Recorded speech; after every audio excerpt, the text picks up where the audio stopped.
নমস্কার।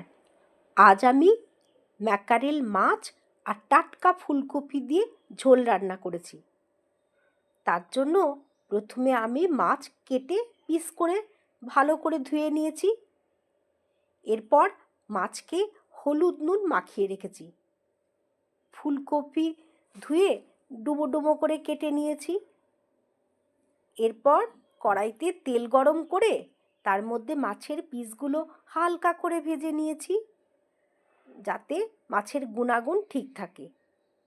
তারপর আমি ফুলকপি হালকা করে ভেজে নিয়েছি। এরপর কড়াইতে জিরে বাটা, আদা বাটা, ধনে গুঁড়ো, শুকনো লঙ্কা গুঁড়ো, টমেটো কুচি, হলুদ দিয়ে কষিয়ে নিয়েছি। কষানো যখন শুকিয়ে এসেছে তখন আমি হাত ছিটে জল দিয়ে আরও কিছুক্ষণ কষিয়ে নিয়ে তার মধ্যে পরিমাণ মতো গরম জল দিয়েছি। জল ফুটে উঠলে তার মধ্যে মাছ ছেড়ে দিয়েছি আর পরিমাণ মতো নুন দিয়েছি, আর একটু পরে ফুলকপি দিয়েছি আর ঢাকা দিয়ে রেখে আমি 7 মিনিট জোরে আঁচে রেখেছি। এরপর ঢাকা খুলে কড়াইশুঁটি আর ধনেপাতা দিয়ে তৈরি করে নিয়েছি ফুলকপি দিয়ে ম্যাকারেল মাছের ঝোল। খেতে দারুণ হয়েছে। এটি সাদা ভাতের সাথে দারুণ লাগবে।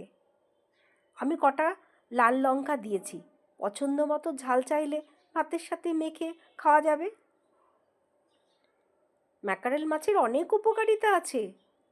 এতে প্রচুর পরিমাণে ওমেগা 3 ফ্যাটি অ্যাসিড থাকে, যা হার্টের জন্য খুবই ভালো এবং প্রদাহ কমায়। এতে ভিটামিন ডি, বি12 এবং আয়োডিন থাকে, যা শরীরকে সুস্থ রাখতে সাহায্য করে।